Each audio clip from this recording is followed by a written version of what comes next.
About collaboration, which we touched on a moment ago. Does meeting and seeing each other at these cons help you to work together? To the extent that you do work together. So writers, is it helpful to meet the voice actors? Does it help you create their characters better? That sort of thing. Mitch. It does. Could you elaborate? I said this to Michelle Krieger at one of the conventions with her, but after I met her, I really wanted to write difficult lines for her that would be honest. I could just picture it happening, and it was so fun.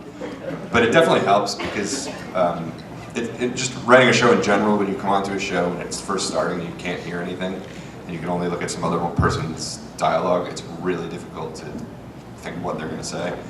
But then you hear them, and then you meet them, and you know, I can hear Andrea right now. I can't stop hearing Andrea. Help me. No, it helps. It really helps a lot because you can meet them and you can see their intonations and their energy. And they get in your head.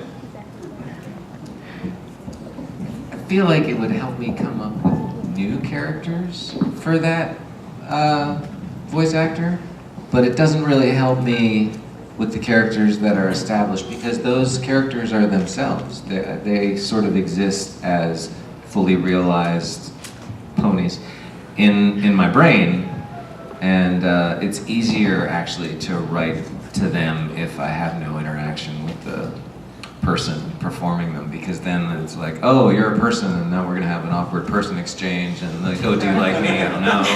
That whole thing, it's easier. It's just like, oh, I'm just writing Pinkie Pie. Like that's easy. But if I actually have a successful interaction with a person, which is rare, and that person is a VA, then I think, oh man, this gives me ideas for other characters to write for you. But yeah, to write for the specific character, now I'm better off never meeting them.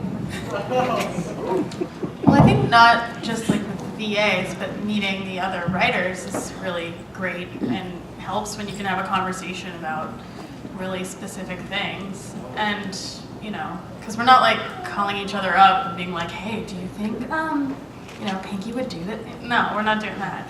So I think that's good. And also for me, I first met Megan and all these guys at a con, which is how I got to know her and then eventually got to write an episode. So I would say yes.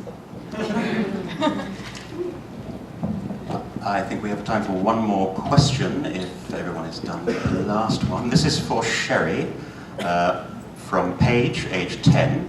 How hard is it to make plushies? And that actually segues nicely into the panel that will be in here in half an hour, where you will probably answer that in some detail. I will answer that in detail during my panel. At first it was quite difficult because I'd never made one, and I'd never even made anything resembling this. I had made Native American regalia, so I didn't have a clue when my son asked me to make him one. And at first I refused. So when he finally talked me into it, the first couple I made were so bad he refused them, and he still tried to commission somebody else. It's patience. You just have to take your time and just keep working at it. And like I said, I'll go into that further in my panel, but at first it was rather hard for me. The subtext there was come to her panel in half an hour. You can win. It's a Twilight Sparkle plushie, I believe. I'm actually also giving away a Philly Dash. I brought her with me, and just today I decided that I'm also going to give her away. So I'm going to give away 2 today. Come to her panel and buy their books. So can we get a big round of applause for all of our guests? Thank you so much.